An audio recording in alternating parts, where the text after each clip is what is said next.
दर्शकों, इस वक्त हमारे समक्ष है ओमकार पॉलीक्लिनिक के director doctor Omkar Kevde sir. Sir, आप एक जनरल फिजिशियन और पीडियाट्रिशियंस हो।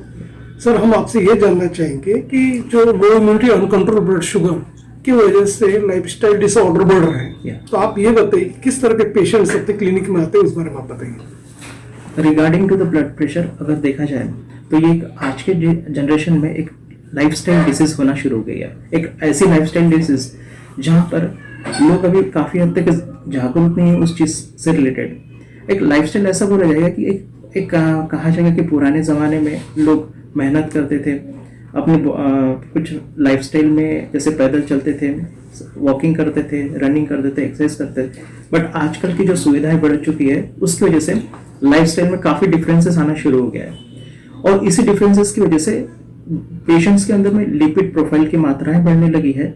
लिपिड प्रोफाइल की मात्राएं बढ़ने की और साथ ही साथ खान पीने की जो प्रॉब्लम्स है दिन ब दिन चेंजेस होते जा रहे दिन, और इन अवेयरनेस अनअवेयरनेस जिसको हम लोग बोलेंगे, उन लोग अवेयर नहीं है कि हम लोग को आज के डेट में किस हिसाब से चलना चाहिए, फिजिकली एक्सरसाइज करना चाहिए। ये सब चीज़ का अनअवेयरनेस होने की वजह से ब्लड प्रेशर दिन ब दिन ये कॉमन समस्या होती जा रही है। कुछ हद तक WHO भी कह रहा है कि कुछ सालों के बाद India will be the leading country of hypertension. और अगर हमें कंट्रोल करना है तो सबसे बेस्ट उपाय यही है कि हमें अपने लाइफस्टाइल को चेंज करना काफी अनिवार्य है, अन्यथा ये हमारे देश का नंबर 1 डिसीज बनने जा रहा है। सर, आमतौर पे ये भी देखा गया कि काफी जो युवा होती है उनकी एक सेडेंटरी लाइफस्टाइल हो गई, lack of exercise, junk food ही ज्यादा इंटेक करते हैं, कार्बोहाइड्रेट चीजें ज्यादा लेते हैं, स्टेरॉइड का सेवन भी ज्यादा कर रहे हो सप्लीमेंट्स में। तो आप ये बताइए उसका दुष्परिणाम उनके ऑर्गन्स पे किस तरह से, तो उस बारे में बताइए। सबसे पहला ये जो चीज आपने बहुत सही बात पूछी है, आज के डेट में जो लाइफस्टाइल हो गई है, बैठने वाली लाइफस्टाइल, स्टेरॉइड लेना बहुत ज्यादा इस्तेमाल हो रहा है, और खाने पीने में जो चेंजेस होते जा रहे हैं, इसकी वजह से सबसे पहला हमारा लीवर डिसऑर्डर डैमेज होगा, क्योंकि सारी चीजें जो है एब्जॉर्प्शन हमारे स्टमक से होने के बाद फिर लीवर की तरफ जाता है। लीवर ही है जो कोलेस्ट्रॉल को तैयार करता है। जितना ज्यादा कोलेस्ट्रॉल प्रोड्यूस होगा उतना ज्यादा वो हमारे ब्लड में डिपॉजिट होता है एज अ फ्लेक्स, छोटे छोटे धमनियों में जाके फंस जाता है, और वो फंसने की वजह से इन फ्यूचर कभी भी किसी भी प्रकार से स्ट्रोक होने की संभावना बढ़ती है, ब्लड प्रेशर और ज्यादा बढ़ने लगता है। इसलिए मैक्सिमम लोगों को सजेशन है कि खान पीनों की तरफ ज्यादा ध्यान दें, एक्सरसाइज करना बहुत ज्यादा इंपॉर्टेंट, और बहुत इंपॉर्टेंट है स्टेरॉइड को अवॉइड करना ही है। अदरवाइज ये चीजें फिर से एक बार हमें कहीं ना कहीं स्ट्रोक की तरफ, हार्ट स्ट्रोक बोलो या ब्रेन स्ट्रोक बोलो, इसको स्वाभाविक है आना ही आना है कभी ना कभी।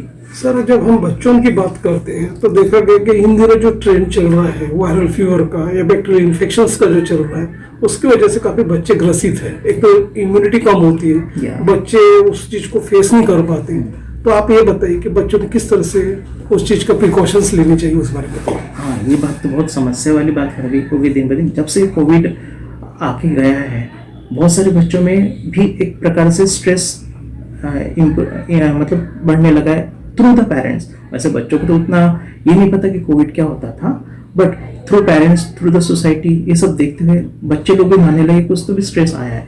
उसके बाद ये देखने को मिला कि बच्चे लोगों ने काफ़ी अडॉप्ट किया घर पे रहने के लिए। बच्चे लोगों की घर की लाइफस्टाइल होना शुरू हो गई, खेल कूद में बहुत ही कम रहने लगे, मोबाइल्स पे ज़्यादा यूज रहने लगे।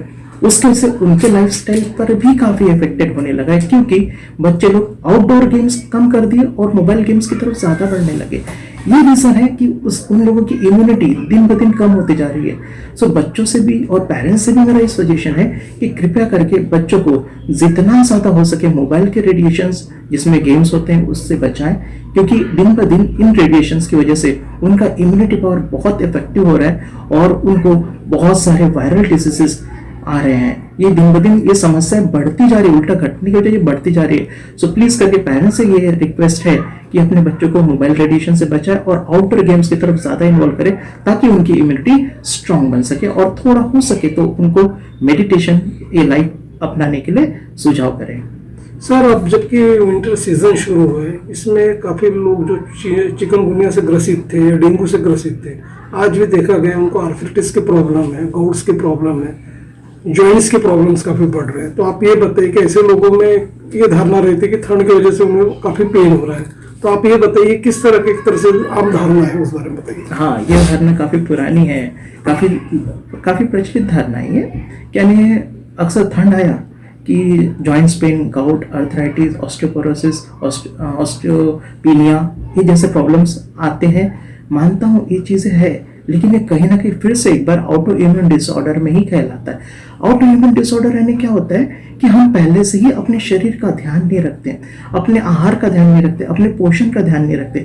आने पर क्या होता है, जैसे हमारे इंडिया में देखा गया कि 3 सीजन है, समर, विंटर, रेनी सीजन। उसमें से विंटर में अक्सर ये बात की तकलीफें बढ़ती है, लेकिन ये बात की तकलीफ हर एक लोगों को नहीं होती है।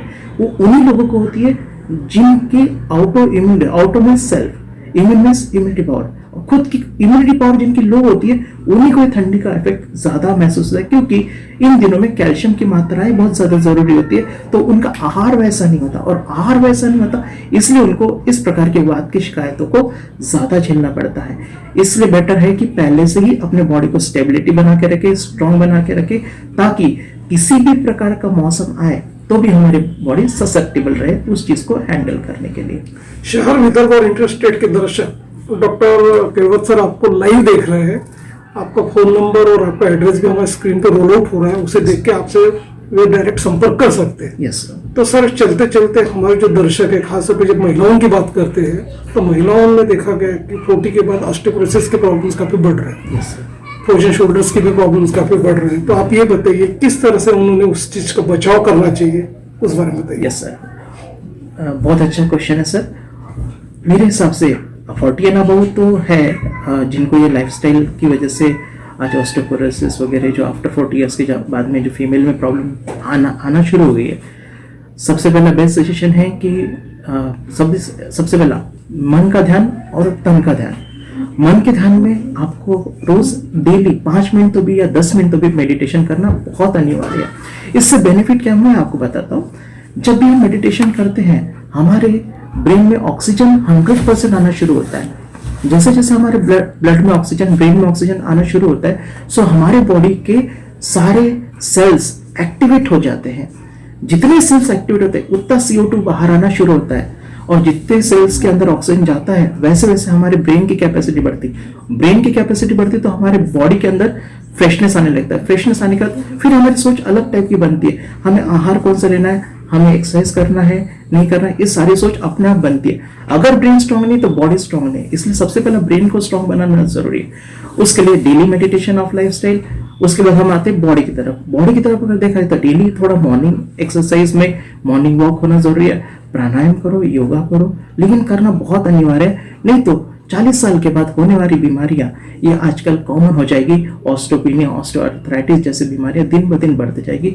सो सभी लोगों से ये सजेशन है मेरा कि विद मेडिटेशन उसके साथ हमें बॉडी का भी ध्यान रखना बहुत अनिवार्य है।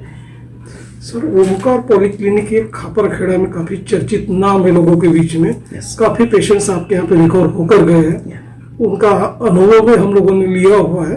तो हमारे दर्शकों को आप ये भी बताइए कि जब वे जो दूर दराज के जो दर्शक आपको देख रहे हैं, जब ओमकार पॉलीक्लिनिक में जब वे विजिट करते हैं तो किस तरह के अपने हॉस्पिटल में स्पेशलिटी है, क्या फैसिलिटीज है, उस बारे में बताइए। सबसे पहला एक्चुअली मैं थोड़ा सा आध्यात्मिक हूँ, इस बारे में भी कहता हूँ। जैसे पेशेंट्स आते हैं हमारे सिस्टर्स लोग एक अच्छा ग्रेटिट्यूड देते हैं उनको, जिसकी वजह से एक पहला क्या होता है, पेशेंट आता है दुख में, लेकिन दुखी नहीं जाना चाहिए, ये हमारा पहला संदेश है। वो जाना चाहिए सुखी होते हैं। सबसे पहला हमारा माइंड से या हम अपने कन्वर्सेशन से उनको ये कहते हैं, जैसे उन लोग आते हैं दुख में तो हम ये चाहते हैं कि उनका दुख सबसे पहला समझे, उनके दुख का निवारण हो। दुख का निवारण होने के बाद वो यहाँ से जब भी जाए तो हंसते हंसते जाए, ये हमारा सबसे पहला मोटिव रहता है। इसी वजह से आज दूर दूर तक मतलब जो पेशेंट्स आते हैं वो सिर्फ नेचर और साथ में उनको मालूम है डॉक्टर के साथ बोलने के बाद बहुत सारी बीमारियां हट जाती है। तो इसकी वजह से वो पॉजिटिव एनर्जी उनको मिलती है, और पॉजिटिव एनर्जी का हम तो खुद, लेकिन पेशेंट खुद अपने आप को यहाँ से ट्रीट करके चाहता है, ये प्लस पॉइंट है यहाँ पर। जैसे कि आपने हमारे चैनल से संवाद किए, आपने अनुभव साझा किए, परामर्श किए, हर चीज की जानकारी मुहैया कराए हमारे दर्शकों को, तो हमारे दर्शक और हमारे चैनल की ओर से आपका धन्यवाद sir. Thank you so much.